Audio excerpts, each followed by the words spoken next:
Convido os irmãos a abrirem suas Bíblias, lá em 1 Coríntios, capítulo 5. Nós já começamos há uns domingos atrás, os estudos na carta aos Coríntios. Corinto era a cidade, Coríntios, os moradores, né?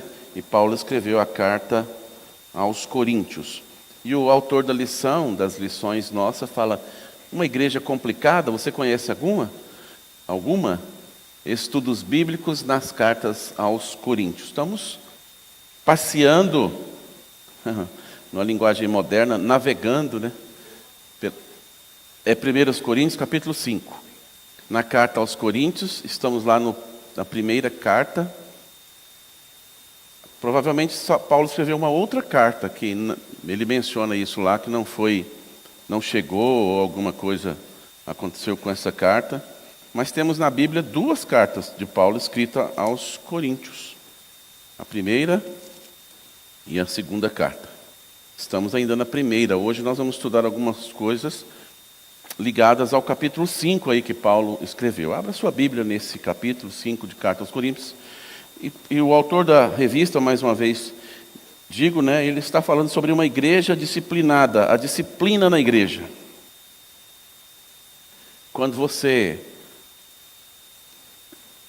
prepara assuntos avulsos para falar da igreja, na escola dominical, né, você é professor de alguma classe, você escolhe aqueles que você mais gosta, né? E foge daqueles que são mais complicados, etc. e tal. Mas quando você está seguindo uma revista, não tem jeito, né? Caiu naquilo que você tem que falar. Não tem. E eu confesso aos irmãos que falar sobre disciplina não é fácil. Não é fácil para nós como seres humanos, né? Como pessoas humanas, nós não somos muito dados a ser disciplinados. Nós brasileiros, então, nem se fala, né? Latinos. E agora, no que diz respeito à disciplina eclesiástica, muito mais complicado ainda. Mas eu espero que Deus nos ajude, nos abençoe. Nós vamos olhar para lá, olhar para os tempos presentes e ver o que nós podemos aprender das Escrituras Sagradas. Vamos ler alguns versos deste capítulo 5? Vamos ler juntos? Você vai lendo aí, eu aqui para sair lá na transmissão, né? Primeira carta de Paulo aos Coríntios, capítulo 5. Verso 1, vamos ler alguns versos apenas, diz assim: geralmente se ouve que há entre vós imoralidade, e imoralidade tal como nem mesmo entre os gentios. Isto é, haver quem se atreva a possuir a mulher do seu próprio pai. E contudo, andais vós ensoberbecidos e não chegastes a lamentar, para que fosse tirado do vosso meio quem tamanho ultraje praticou. Eu, na verdade, ainda que ausente em pessoa, mas presente em espírito, já sentenciei, como se estivesse presente, que o autor de tal infâmia seja, em nome do Senhor Jesus, reunidos vós e o meu espírito, com o poder de Jesus nosso Senhor, entregue a Satanás para a destruição da carne, a fim de que o espírito seja salvo no dia do Senhor Jesus. Não é boa a vossa jactância. Não sabeis que um pouco de fermento leveda a massa toda? Verso 7. Lançai fora o fermento, o velho fermento, para que sejais nova massa, como sois, de fato, sem fermento. Pois também Cristo, nosso Cordeiro Pascal, foi imolado. Por isso celebramos a festa, não com o velho fermento, nem com o fermento da maldade e da malícia, e sim com os asmos da sinceridade e da verdade. Já em carta vos escrevi que não vos associeis com os impuros. Refiro-me com isto, não propriamente aos impuros deste mundo, ou aos avarentos, ou roubadores, ou idólatras, pois neste caso teríeis que sair do mundo. Mas agora vos escrevo que não vos associeis com alguém que, dizendo-se irmão, for impuro, ou avarento, ou idólatra, ou maldizente, ou beberrão, ou roubador. Com esse tal, nem ainda comais. Verso 12. Pois, com que direito haveria eu de julgar os de fora? Não julgais vós os de dentro? Os de fora, porém, Deus os julgará. Expulsai, pois, dentre vós o malfeitor. Capítulo 5 de 1 Coríntios. Que Deus nos abençoe. Amém? Vamos orar. Peça para Deus falar ao seu coração nesta manhã. Agradeça pela vida, pela chuva.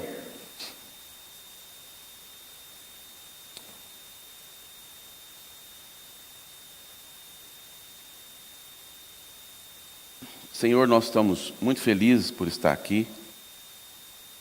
Lembramos das pessoas que não puderam estar, sim, daqueles que querem lutados, querem enfermos, por obstáculos outros não podem estar na tua casa junto conosco, em una voz, louvando-te o nome. Mas nós que aqui estamos, te agradecemos por esse privilégio, por abrir os olhos, por estarmos em vida e em saúde. Abençoa tanto nós como aqueles neste momento de estudo da tua palavra. Que a tua voz, não apenas a de homens, que o teu espírito, não as persuasões humanas, que a tua palavra encontre guarida em cada coração, encontre direção certa e faça o que a ela aprouver. Faça assim por nós, Senhor, dê-nos a alegria desse dia em nome de Jesus. Amém. Mais uma vez, os irmãos com o microfone estão lá atrás, né? Tem até uma aqui, viu, Arion? Se precisar depois, quem quiser levantar a mão aí, fazer alguma pergunta, pode falar. Como disse no início, irmãos, o assunto disciplina não é muito bem quisto, bem falado, bem visto hoje em dia, não é? Vivemos uma sociedade que as pessoas vivem como bem quer e fazem o que querem. Nós tivemos no passado algumas guerras, algumas dificuldades. Tivemos no passado, não muito remoto, até do nosso próprio país, uma escravidão em que as pessoas eram obrigadas a se encaixarem dentro de um padrão e viver dentro daquele padrão. Qualquer pessoa que saísse daquele padrão, desobedecesse aquelas normas, aquelas leis, eram mortas, eram excluídas da sociedade, eram por vistas tidas como de escanteio, vamos assim dizer, não é? E de uns anos para cá, a sociedade moderna mudou muito a sua concepção, não é? Nós tivemos uma revolução no conceito de liberdade, não é? No conceito de liberdade.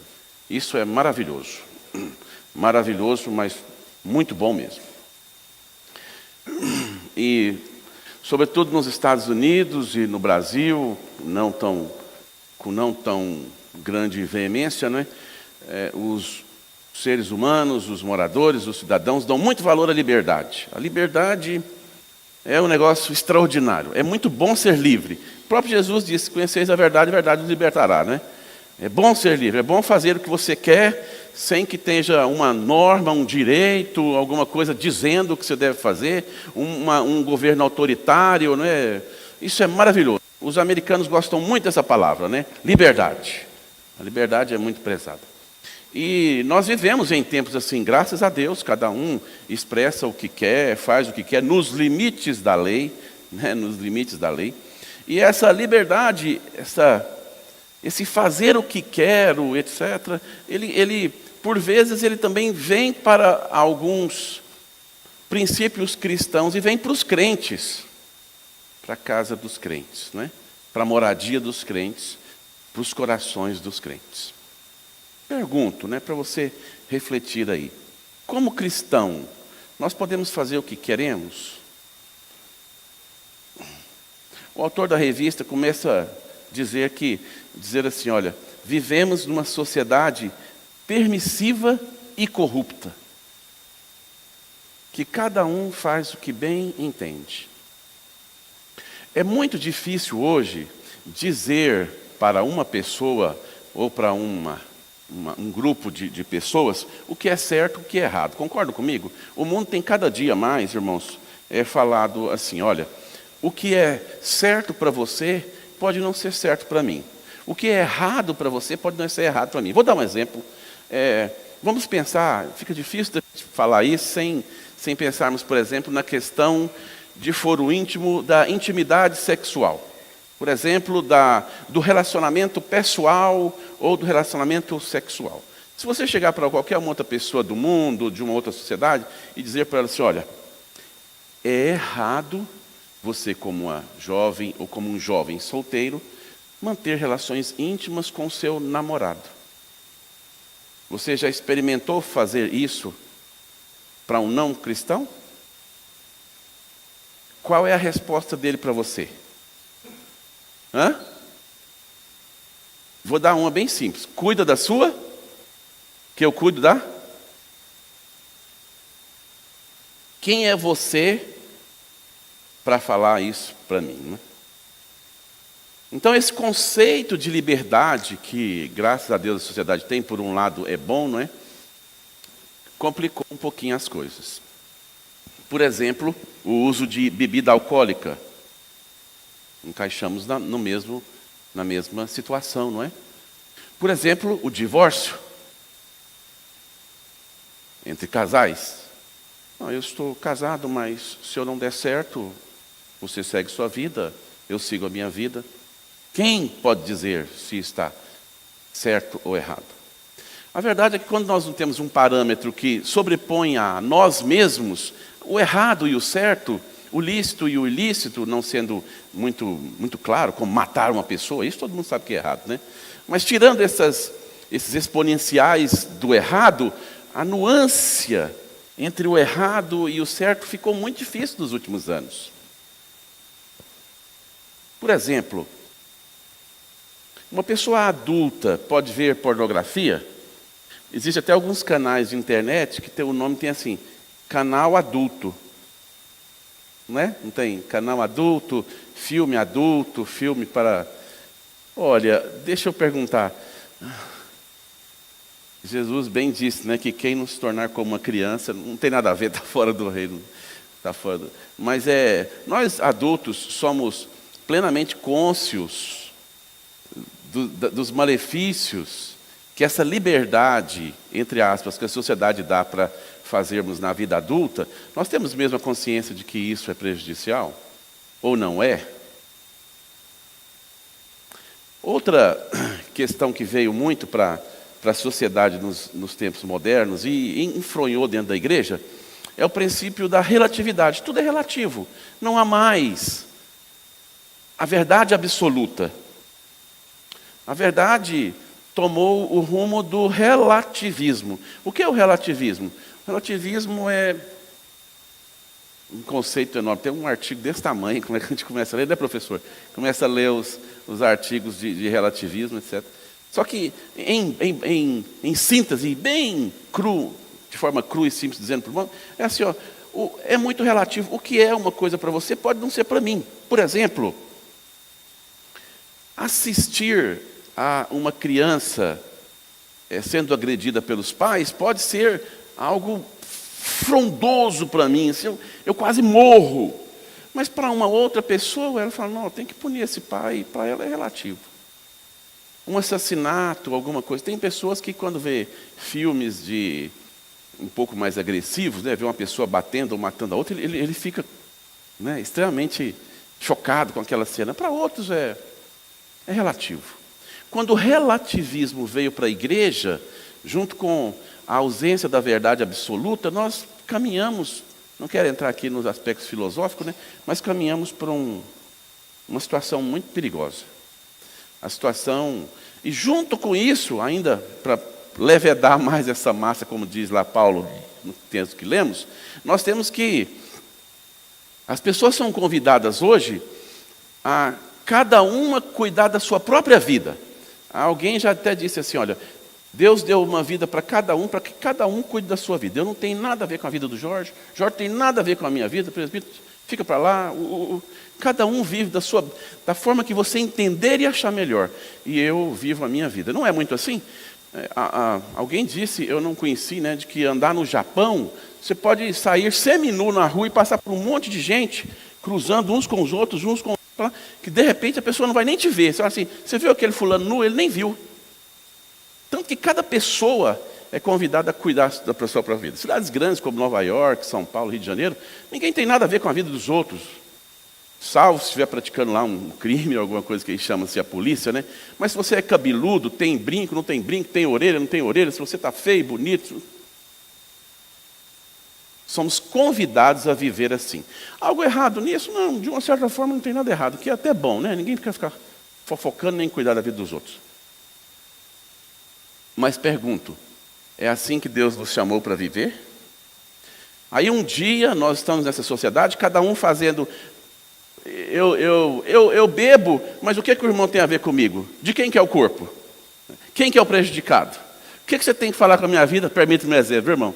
Eu estou bebendo e caindo aí, eu tenho um corte aqui na cabeça, que eu mesmo, filho, está doendo em você? Então você não tem nada com isso, eu bebo, é problema meu. Eu fumo, eu prostituo.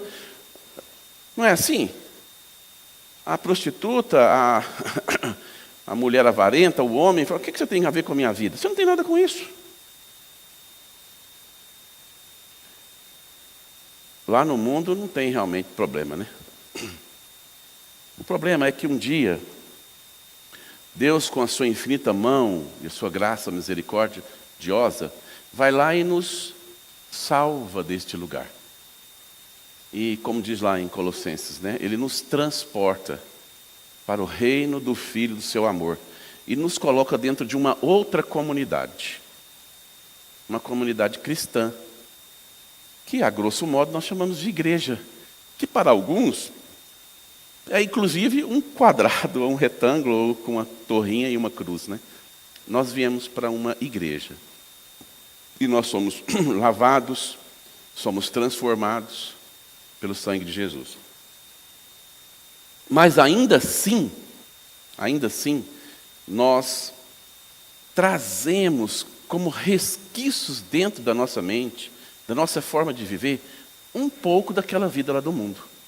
Pensando da seguinte forma, de que eu posso fazer o que eu bem quero, que o jeito que eu visto é do jeito que eu bem entendo, se a roupa é curta ou comprida, o cabelo que eu corto, ninguém tem a ver com isso. Que se a saia é curta ou comprida, ou a calça muito apertada, não estou nem aí. Se eu dou cano nos outros, ou mau testemunho, eu não estou nem aí. Se as minhas fotos no WhatsApp, na internet ou no Instagram escandalizam o nome de Cristo, problema meu, ninguém tem nada com isso. E aí nós vemos para o círculo cristão, para uma nova vida com coisas, atitudes e pensamentos velhos. Será que isso acontece?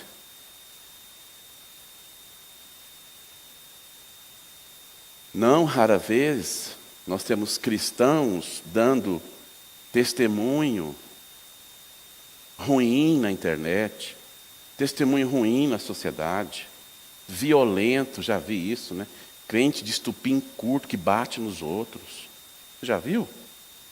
Crente que bebe, posta lá a Heineken lá do ladão deles. Qual que é o problema? A vida é minha. Moças mostrando as curvas, né? Qual é o problema? A vida é minha. Aprendemos nas lições passadas e aprendemos nas lições do trimestre passado que não é assim, concordam? Ou você entra de verdade num padrão que Jesus Cristo estabeleceu para nós, de duas coisas. Ou você não é uma ovelha de Jesus, porque vive como cabrito ou como bode, não sei. Ou você é uma ovelha teimosa e Jesus vai te castigar. Quando você não é ovelha de Jesus, você saiu do aprisco mundano e veio para o celeiro de Jesus Cristo, logo, logo, se você é uma ovelha, se você não é uma ovelha de Jesus, logo, logo, esse comportamento, esse tipo de pessoas como eu falando aqui na frente, ou o pastor, ou a própria Bíblia, vai confrontar com o seu pensamento mundano e você vai falar assim: quer saber? Isso não é para mim, estou fora. E volta para o jeito de vestir, para o jeito de falar, para o jeito de viver mundano, porque não era ovelha. Paulo está dizendo ali, eu não estou falando para os mundanos lá, eu estou falando para vocês. Em algumas outras palavras, depois nós vamos ver lá. Cai fora, não era ovelha, foi embora. Tem isso muito na igreja, irmãos? Você já conheceu alguém assim? Que ao primeiro apertar do parafuso ele expandiu e foi embora? Saiu dos nossos, mas não era nossos? Revelou as garras, como diz alguém, né? Revelou as garras. Não era Israel, nem todo Israel era. Não era Israel, não era convertido. Conhece alguém assim?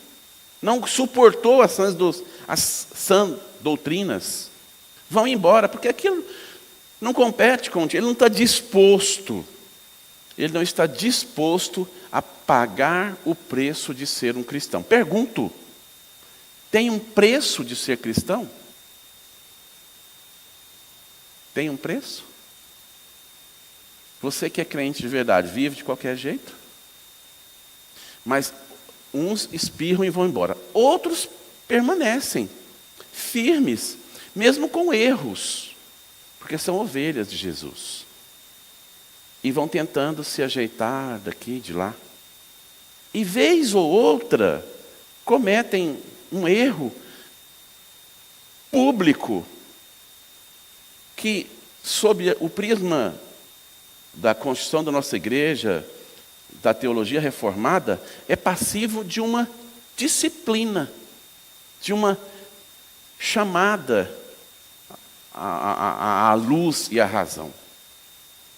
Só para parafrasear aqui rapidamente, quando a gente vai falar sobre disciplina, né, o Código de Conduta da Igreja Presbiteriana do Brasil, sobretudo a que eu conheço, né, existe várias modalidades de disciplina, né? Lá nós temos lá a repreensão, a admoestação, uma conversa breve, depois uma suspensão temporária da comunhão e, por último, uma exclusão. Olha, você vê, há um efeito gradual nessa disciplina aplicada aos membros, né? Pergunto para você, porque esse é o assunto da lição: é correto a igreja disciplinar?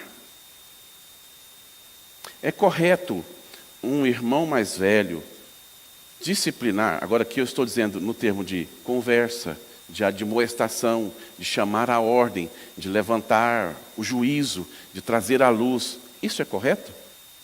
Pergunto, você se submete a isso? Esse é o assunto da igreja, da lição de hoje. E como igreja, irmãos, eu vou fazer esse ano que vem 25 anos de presbítero, né? Graças a Deus, agradeço muito a Deus. E confesso uma coisa para os irmãos: a pior hora, tem aqui outros irmãos que são parceiros de presbitério, né? Diversos outros, não sei se o irmão vai concordar comigo, né? Não é a hora de disciplinar?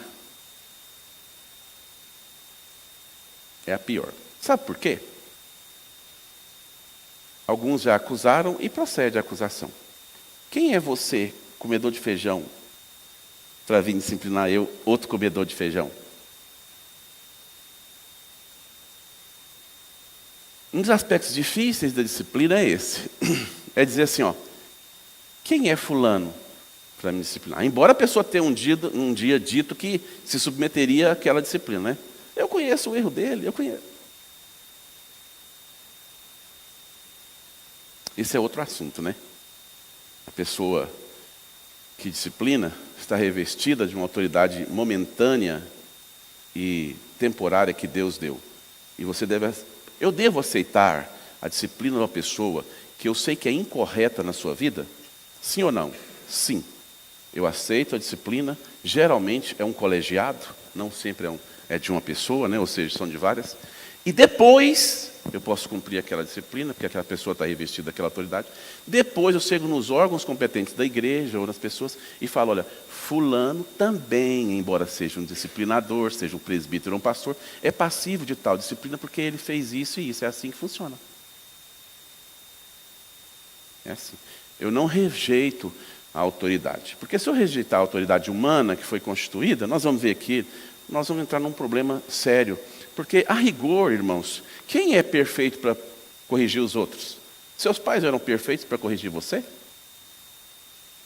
Mas os irmãos não concordam que é através dos pais que Deus corrige os filhos? Se fosse assim, nós teríamos que ter um anjo do Senhor que sempre descesse e admoestasse e desse, ou a admoestação, ou a punição, ou a exclusão, ou a suspensão. Teria que ser feito por um ser angelical. Mas Deus revestiu homens dessa atitude. Temos outros caminhos para fazer.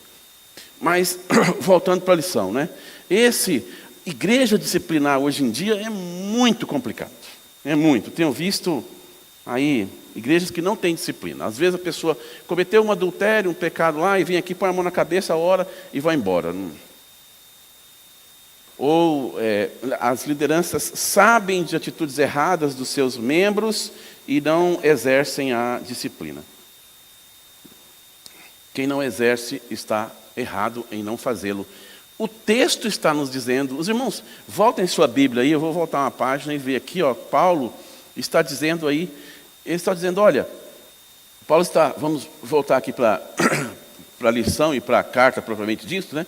Ele está falando assim, olha, eu ouço de vocês aí que há imoralidade dentro da igreja. A igreja é uma arca de Noé.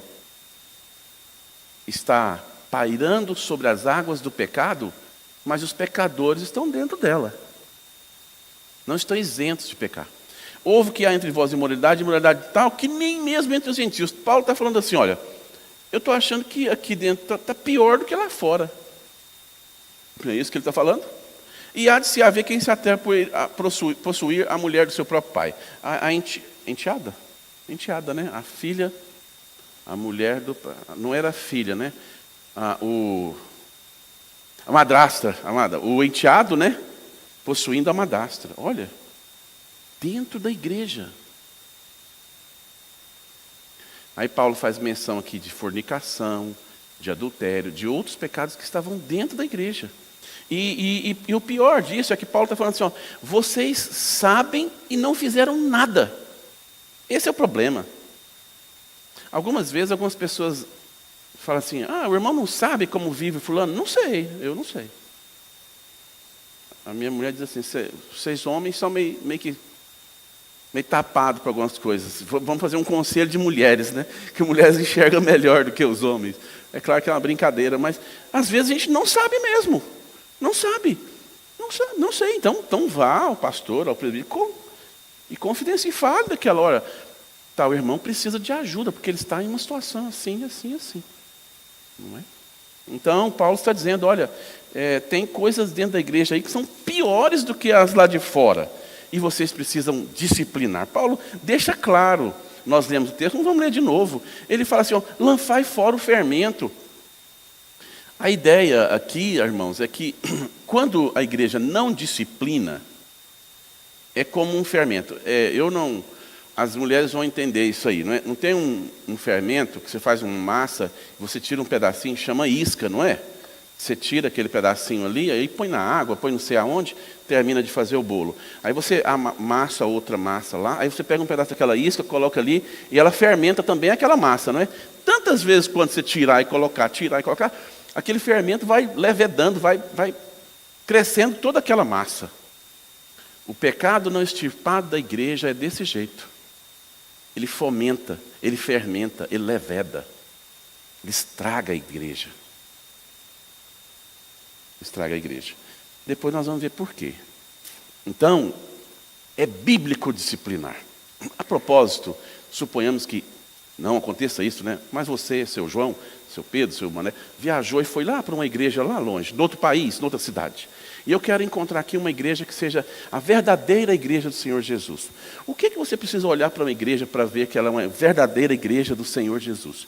Quais são as marcas de uma verdadeira igreja? No princípio nosso reformado. Tem que ter pastor, banco, culto.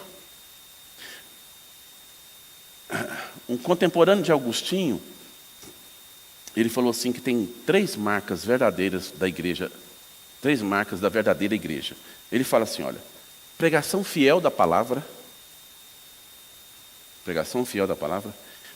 ministração correta dos sacramentos, pregação da palavra, ministração dos sacramentos, que do princípio nosso reformado, diferente do apostólico romano, nós temos quantos sacramentos? Só 2. Um é o batismo e outro é a Santa Ceia. Vou dando uma dica, né? Batismo e nós não temos Eucaristia, aqueles outros lá da igreja romana, né? Para nós são esses 2 sacramentos. Então, olha só, 3 elementos principais que você deve encontrar numa igreja, para onde você for. Quais são? Pregação fiel da palavra.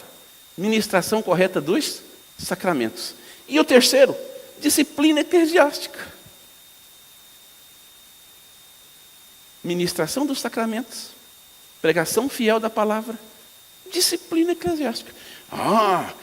É porque disciplina às vezes soa como castigo, né? Disciplina não soa como castigo, mas muda a palavra. Educação eclesiástica. É fundamental, é marca da verdadeira igreja, zelar e cuidar dos seus membros. Cuidar. Eu não posso, como oficial da igreja, ou qualquer um irmão, isso vai dos oficiais ao menor, ao maior, ao mais novo, ver um irmão caminhando para fora do aprisco, para os caminhos errados, tortuosos, e não exercer sobre ele qualquer tipo de educação ou de auxílio. Concordam comigo? É uma covardia você ver um irmão caminhando, não é, presbítero? Por caminhos e você não chegar nele e falar, irmão, este caminho está errado. Preste atenção, acorde, volte para cá. Olha, você está no caminho errado. Isso é obrigação da igreja. A disciplina é obrigação, é marca da verdadeira igreja. E irmãos, nós vamos ver, é bênção. É bênção. Pena que muitos não aceitam. Aceitam no dia da profissão de fé, mas depois lá no conselho vai conversar com a pessoa. Ninguém tem nada com a minha vida. Você não tem nada com a minha vida. Eu vivo, ninguém paga. Quem paga minhas contas? Então ninguém tem nada. Tem a ver, irmãos. Temos a ver com a sua vida. Temos que zelar pela vida dos outros, como nós dissemos. Esse princípio de cada um cuida da sua vida é lá do mundo. Aqui não. Quando falo assim, não é olhar o carro que o irmão tem, a casa que ele tem, o vestido que ele... Não. Mas é evidenciar e enxergar práticas nos irmãos, ou no outro irmão, seja ele qual for. Isso serve até para um incrédulo, quanto mais para o crente, né? Por exemplo, você é o Pedro, trabalha com o Joaquim lá no seu serviço. E tem a Joana, que é uma menina nova, bonita.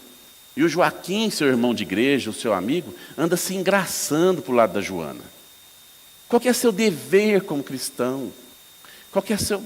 É falar, olha Joaquim, esse caminho não é um bom caminho, cara, cuidado. Mais cedo ou mais tarde você vai cair em pecado, cuidado. Dá carona para ela, leva ela não sei aonde, traz uma flor, leva aquelas coisas. Olha fulano, cuidado.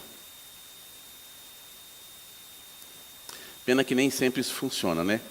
Lá em Provérbios, tem que, descrevendo o capítulo 6, 7, alguns 5, o sábio Salomão, conhecedor inclusive por práticas e por experiência própria, dos adultérios e do caminho da mulher adulta, ele faz uma figura de linguagem extraordinária sobre um homem que caminha para o lado da mulher que não é sua. Qual é a figura que ele usa lá? Quem lembra?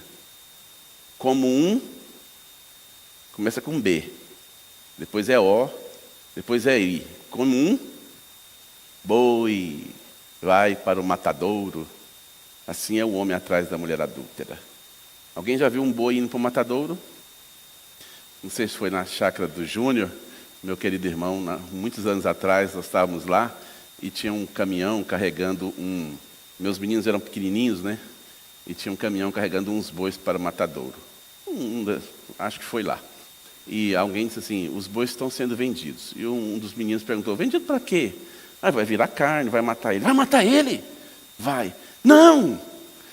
E eles ficavam brincando assim, né? O boi subindo naquela estaca que coloca entre o carro e entre o caminhão e o chão, né? Não, boi, não vá. Boi, larga de ser bobo. Você vai morrer. E o boi?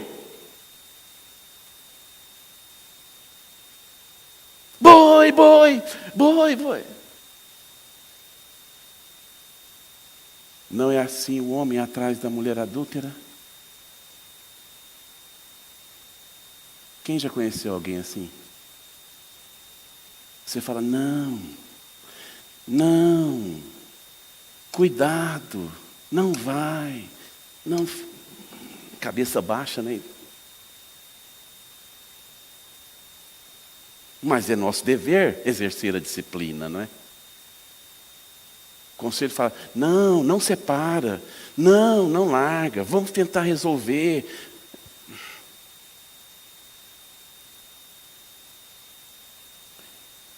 Pregação fiel da palavra, ministração dos sacramentos e disciplina eclesiástica. Mas a disciplina é bíblica? Sim. Ela é bíblica? Sim. Desde o Antigo Testamento? Sim. Alguém lembra das disciplinas do Antigo Testamento? Alguém queria que voltasse, que fosse como antigamente? Que os conselhos fossem como antes? Quem vota para o velho e quem vota para o novo?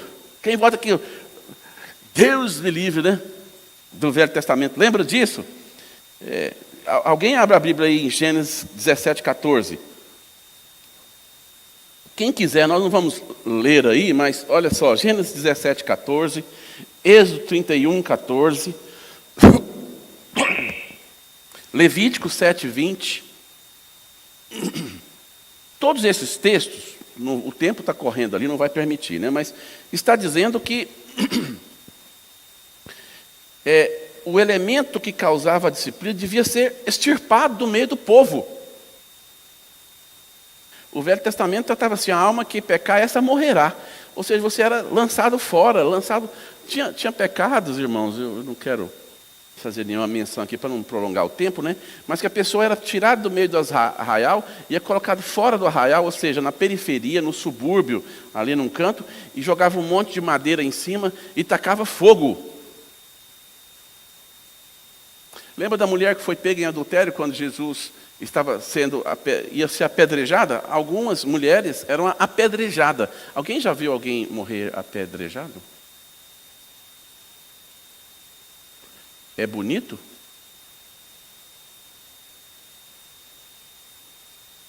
A disciplina era exercida no Velho Testamento, de diversas formas. Temos o caso de Acã. Tem um que eu acho até que aquele da arca. Acã é o da arca, que estava carregando a arca escorregou? Acho que não é? Isso. A arca inclinou para um lado, ele pôs a mão e morreu na hora, não é? Outro levou fogo estranho. Isso, outro levou fogo estranho lá no altar. Tem hora que eu falo, Senhor, o senhor era brabo demais. Disciplina no Velho Testamento. E no Novo Testamento? Os apóstolos de Jesus, no Novo Testamento, Jesus transferiu esse princípio da disciplina para os apóstolos. Em Mateus 18:18, Jesus disse assim, olha, tudo que considerardes ligardes na terra, será ligardes no céu, tudo que desligardes da terra, será desligado no céu.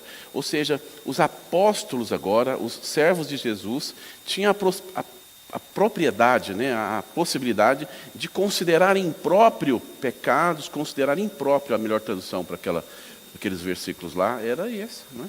Considerar impróprio. A igreja do Senhor Jesus tem agora esse exercício de disciplina. E lá em Mateus 18, tem um princípio bem bacana, o reverendo Saulo já falou isso aqui diversas vezes, né? Eu não sou presbítero, eu não sou diácono, eu não exerço nenhuma atividade na igreja de forma direta. Eu posso disciplinar um irmão? Vamos ver o princípio da disciplina, como eu disse, que a disciplina é a educação, é o auxílio. Olha lá em Mateus capítulo 18. Você sabe que um irmão está pecando, Por exemplo, o irmão conversa demais, fala mal da vida dos outros, ou o irmão é muito observador, fica falando, viu o carro do fulano, viu isso, viu aquilo, e você entende que aquilo é uma coisa desagradável. Você pode fazer, pode ajudar esse irmão, não pode, irmãos? Em Mateus 18, verso 15, o Senhor Jesus, nas suas próprias palavras, diz, olha, se o teu irmão pecar contra ti, ou se houver um desagrado, né, não é só esses casos, vai arguí-lo entre ele e ti só. Ó irmão, eu acho que essas coisas que você está fazendo não está certo. Você não acha também? Não, acho não. Acho que eu estou certo sim. Eu sou assim mesmo. Pau que nasce torto é torto, vamos ficar torto mesmo. Aí você, não, vamos fazer uma oração. Que quero oração não? Vai para lá, irmão brabo, né? Aí, se ele te ouvir, 18:15, eu estou lendo em Mateus 18:15, ó, ganhaste o teu irmão. Se ele não te ouvir, olha que regrinha bacana, toma mais um. Dona Maria, vamos ali comigo, conversar com o irmão? Vai lá e converse com ele, olha, para que depoimento de uma ou duas pessoas, tal. Verso 17, se ele ainda não atender os dois, leva para o conselho da igreja. Se também não atender a igreja, considera o gentio pecador, publicano. Em verdade vos digo que ligaram. Olha que princípio bacana, não é? Cada um de nós, não só diáconos, presbíteros, liderança, pastores, etc., podemos exercer a disciplina entre nós, no sentido de preservar a vida dos irmãos para que eles não caiam em tentação, em desgaste maior. Não é como que nós fazemos isso? No princípio que Jesus ensinou aqui. Simples, também no Novo Testamento a disciplina exige. Na igreja de Corinto não havia disciplina, não é? Era uma turma muito errada, Paulo castigou-os duramente por isso. E, irmãos, interessante que o que acontece aqui é que em alguns casos, como aconteceu, a pessoa não reconhece a disciplina e cai na situação de ser, inclusive, excluído do rol de membros da igreja, ou excluídos da igreja de Jesus. Está isso aqui em Coríntios, aqui, capítulo 5, né? Ele diz lá no verso, capítulo 5, no verso 5. Ele falou, verso 4, em nome do Senhor Jesus, reunidos vós e o meu espírito, com o poder do nosso Senhor, seja entregue a Satanás para a destruição da carne. Olha, esse entregue a Satanás é desligado da igreja, desligado do rol de membros. Olha, está ensinando aqui, incrivelmente, né, como é que deve ser feito.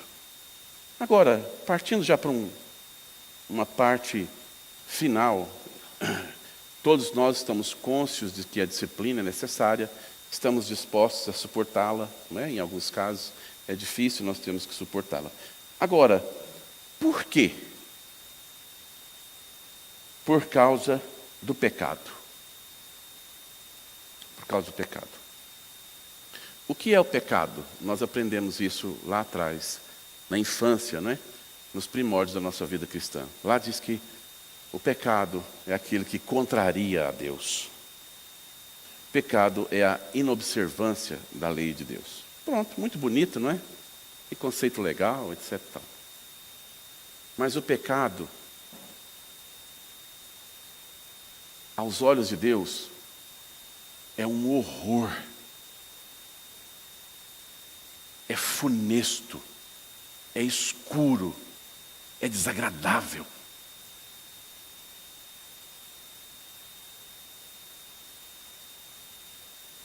Para entendermos o pecado, é por causa do pecado que vem a disciplina.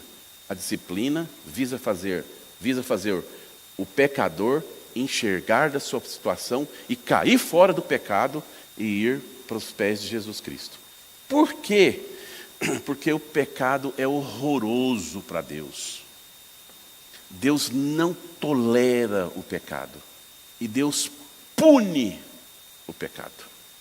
E mais do que isso, se o pecador não se arrepende do pecado, Deus pune o pecado e o pecador e os manda para o inferno, onde o bicho não morre e o fogo não apaga. Isso é grave, né, não, irmãos?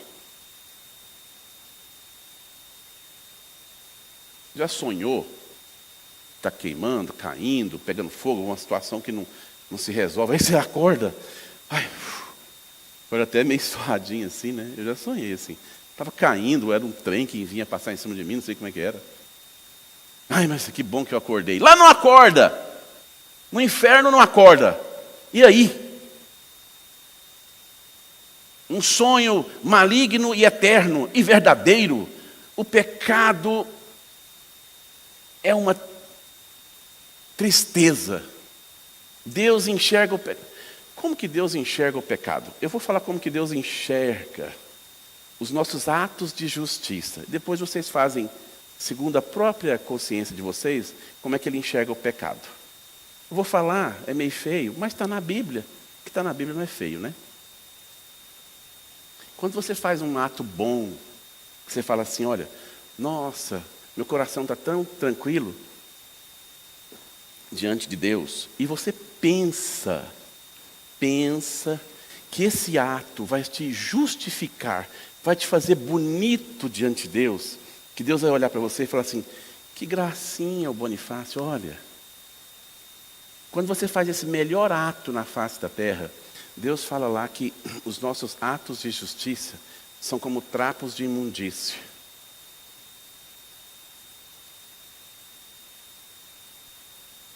Atos de justiça. Sabe o que é o trapo de imundícia?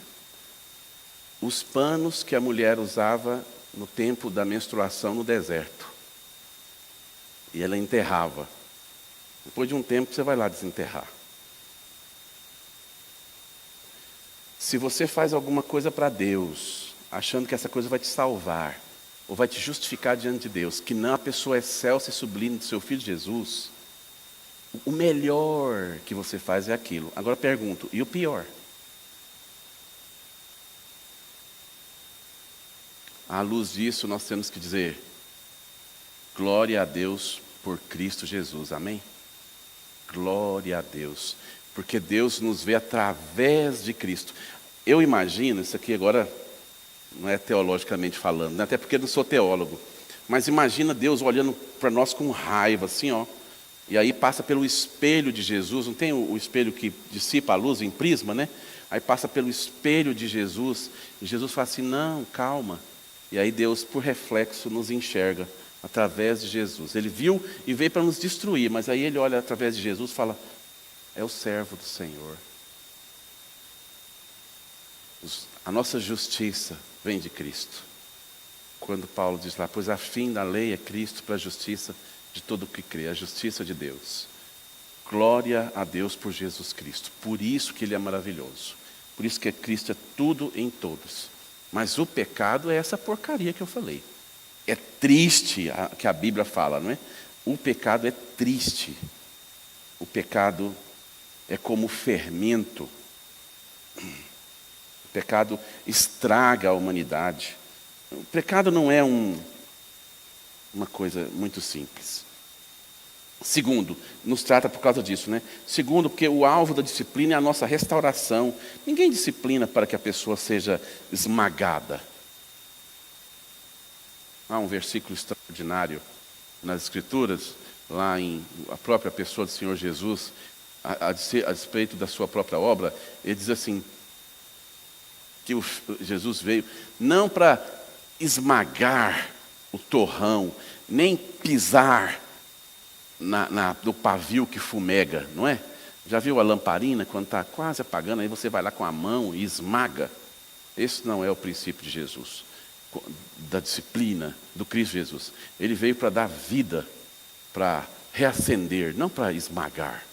Se você está no caminho errado, Jesus quer estender sua mão e te trazer para o caminho certo. Ele não quer esmagar você, falar, não, é isso mesmo que eu quero, é acabar com essa pessoa. Não.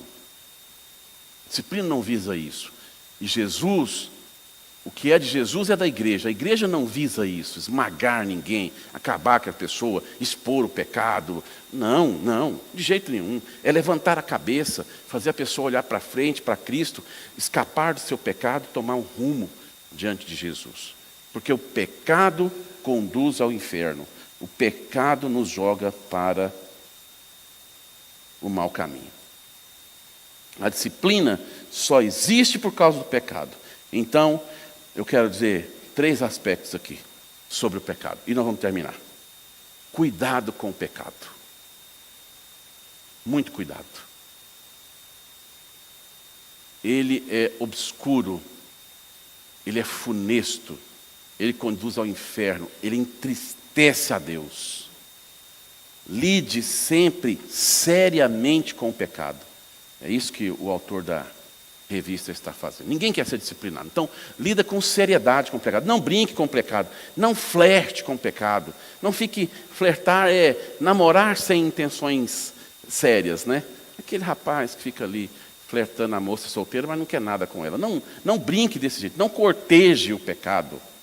Não seja leniente com o pecado. Tolerante. Cuidado. Cuidado. Ninguém comete um pecado da noite para o dia. Ninguém vira uma pessoa maledicente, promíscuo, adúltero. É devagar.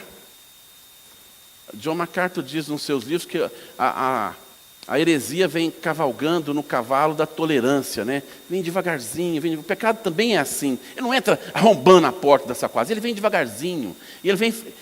E geralmente a pergunta de Satanás trazendo o pecado nos lombos é assim: olha, vou dizer para os irmãos vão ver se não é verdade. O que é que tem? O que é que tem demais? Qual que é o problema? É só um pouquinho. É só um pedacinho. É só um...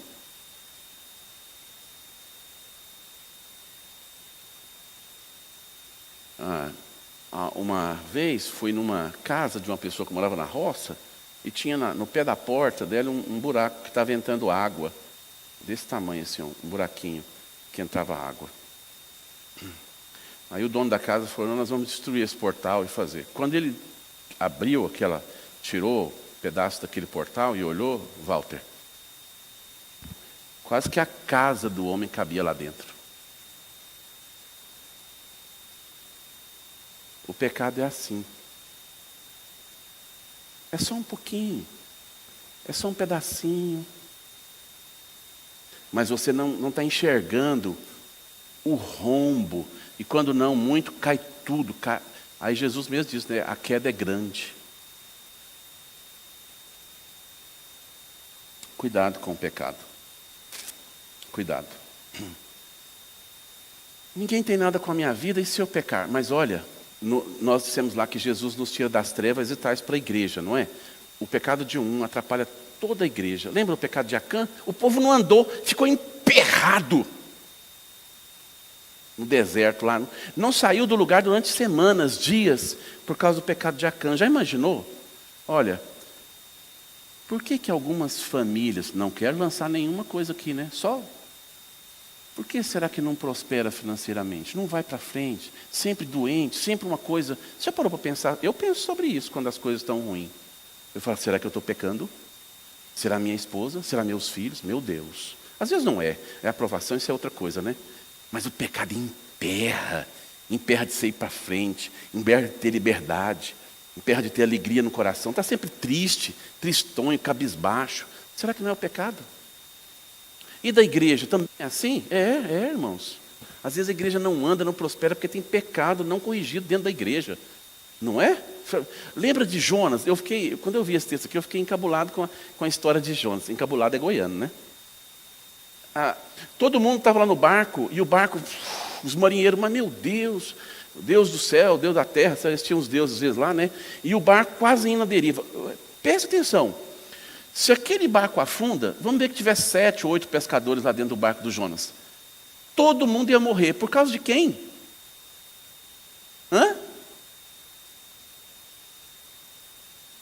Já parou para pensar? Deus não ia permitir, não sei. Mas teve perigo, não teve? Gastaram dinheiro. Quantas vezes você gasta dinheiro, gasta seu tempo, sua energia, seu coração amargurado por causa do pecado do seu esposo, da sua esposa, do seu filho, da sua família, ou nós como igreja, de um ou outro irmão, nós temos que desgastar a igreja, um desgaste enorme por causa do pecado, por causa de um. Eu não tenho nada, eu vivo a minha vida. Está vendo como que esse conceito está fora, não é, irmão? Ninguém aqui é convidado a viver a sua vida. Ninguém é obrigado a dar satisfação de muitas coisas da sua vida uns para os outros. Mas somos uma comunidade, somos um povo. Temos uma regra para viver. E em certos aspectos nós devemos dar, sim, satisfação das nossas vidas a Deus. E através dessa satisfação ao povo. Um testemunho. Se há alguma coisa que eu vou fazer, eu já disse aqui, né? Os pais dão mau exemplo para os seus filhos, nós cristãos. Algumas coisas que eu não faço na vida, irmãos, nem tanto. Eu teria liberdade, por exemplo, tomar um vinho em qualquer lugar. Eu tenho essa tranquilidade, sim, mas eu não faço muitas das vezes por causa dos meus filhos, por causa da igreja, por causa da igreja. A gente tem uma turminha que sai aí, dia de quarta-feira, quinta-feira, sexta-feira, não sei, dia que não tem trabalho da igreja, a gente vai. A gente evita de ficar ali num bar ou num lugar que alguma pessoa passando em rapidez possa dizer, olha lá o presbítero na mesa do bar, olha, só falta ter uma cerveja dissolvida. Não, parece que eu até vi. Cuidado, né? A gente toma cuidado para não... Esse é um princípio cristão extraordinário, porque o pecado é muito triste. Trate corretamente o pecado. Saiba que o seu pecado pode prejudicar a sua família, você mesmo e a igreja do Senhor Jesus. Arrependa-se, mude a situação. Mude. Davi tratou bem lá no Salmo 51, né? Ele falou assim, pequei. Pequei contra os céus, pequei contra o Senhor. Já não sou digno de ser chamado teu filho. O pródigo disse isso, né? E voltou. Ele caiu em si, ele tratou corretamente do seu pecado. E é assim que nós devemos fazer. Faça coisa diferente. Se é um lugar que te faz pecar, fuja daquele lugar. Se é uma pessoa que te faz pecar, fuja daquela pessoa. Se é uma situação, uma ou outra que te faz pecar, fuja daquela situação. Se é a pornografia, desligue a TV, desligue o vídeo, não sei. Trate com dureza, com firmeza. Fuja do pecado. Fuja do pecado. Faça diferente. Einstein foi chamado de louco e ele disse assim, loucura é continuar fazendo a mesma coisa e esperar por um resultado diferente. Tem alguma coisa, tem alguém, alguma situação que sempre te faz pecar e você continua fazendo a mesma coisa. De repente é hora de você ser radical, não passar por lá, não ver aquele lugar, não se meter naquela situação. Trate com seriedade o pecado. E por último, sature sua mente e o seu coração do Evangelho, do Senhor Jesus. Renda-se a Cristo. Ame ao Senhor de todo o seu coração. Medite na palavra de Deus. A conclusão da lição, permita-me ler. Ler é ruim, né? Que às vezes a gente fica... Mas diz assim, quando alguém se torna discípulo de Jesus, essa pessoa não pode permanecer da mesma forma, nem dos mesmos pecados. Se eu compreendo a graça, eu vou me livrando dos pecados pelos quais Cristo, inclusive, morreu e traz a ele grande tristeza, né? A graça que salva é a mesma que santifica. Depois de salvos, nós entramos numa escada, que é a escada da santificação, né? E ele diz que Cristo se entregou pela igreja com o fim de santificá-la, purificando-a pela lavagem. Portanto, devemos ser santos como Cristo exige de nós. Lance fora qualquer bola de massa estragada que contamine os seus corações, pensamentos, motivações, sentimentos e ações que te afastam de Deus. Submeta-se à disciplina do Senhor e Ele te salvará. Ele morreu por você, morreu pelos seus pecados. Há uma passagem nas Escrituras que às vezes eu me coloco diante dela. É quando Pedro negou a Jesus. E eu imagino que se Jesus estivesse ali perto de Pedro, ele estaria muito envergonhado, né? Eu me lembro uma vez de uma situação extremamente desagradável que eu passei. Eu quero terminar falando isso, né? Uma pessoa chegou diante de mim e começou a falar mal de outra pessoa. A falando mal de B, né? E, infelizmente, B chegou atrás dessa pessoa, eu vi e a pessoa não viu.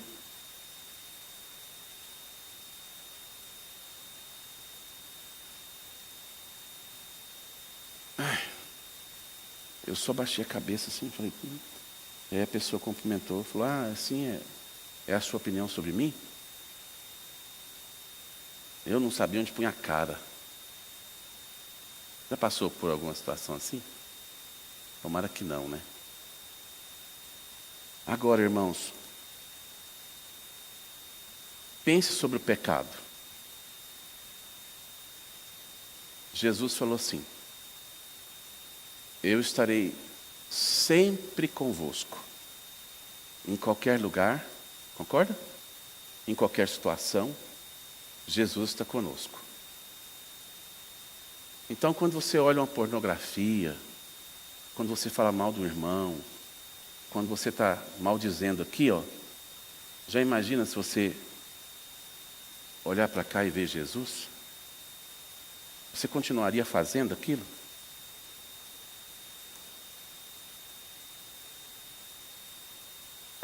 Eu sei. Bonifácio, quem é que vai viver assim? Ninguém, eu sei muito bem disso, né? Que nós somos incapazes. Mas eu acredito também que muitos dos nossos pecados podem ser corrigidos, não podem? A consciência de que Jesus está conosco, perto de nós, de que o pecado, isso que nós vimos aqui, que o pecado é ruim, ele não vai fazer nós ser, não nos irá fazer ser perfeitos, no seguinte, aqui está o Bonifácio.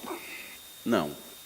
Mas vai nos poupar de muitas coisas, não vai, irmãos? Vai nos poupar de muitas coisas, de muitas tristezas. Como a tristeza dessa pessoa que olhou para trás e viu a outra. Que tristeza. Que tristeza. Tem um versículo que diz, põe guarda, Senhor, à porta dos meus lábios. Vigia, não tem? Vigia meus lábios, vigia minhas mãos. Tem um versículo que toda vez que passa alguém muito sensual perto, eu lembro dele. Senhor meu, fiz aliança com os meus olhos, como pois os fixaria em uma donzela? Que porção teria eu do Senhor? Que recompensa do Todo-Poderoso? Aí eu vou olhando e o versículo vem. Você acha que a gente não é carnal? Todo mundo é errante, né? Mas a palavra de Deus faz a gente parar, às vezes, de fazer isso. Ou de deixar que aquele pensamento vague para outros caminhos, né? Que Deus abençoe sua igreja. Que Deus abençoe sua vida. Que nós tenhamos duas coisas aqui, bem sérias, né? Primeiro, a negritude, a escuridão, a maledicência do pecado. O pecado é mau, não brinque com o pecado. Segundo, a disciplina é do Senhor. Seja ela por um irmão, seja ela por um conselho, seja ela pela própria palavra, a disciplina é do Senhor e visa o nosso bem, para nós sermos cada dia melhores, para a glória do Senhor Jesus. Amém? Olá, que bom ter você por aqui. E aí, gostou do vídeo? Então não se esqueça de se inscrever no nosso canal, ativar o sininho para receber as notificações dos outros vídeos que virão, curtir esse vídeo e principalmente, é claro, compartilhar ele com as pessoas que você ama, para que elas também sejam edificadas e abençoadas por essa mensagem. Nos siga também nas outras redes sociais que estão aparecendo aí na sua tela, para você poder acompanhar melhor os nossos horários e as nossas programações. Tá bom? Que Deus abençoe sua vida e até o próximo vídeo.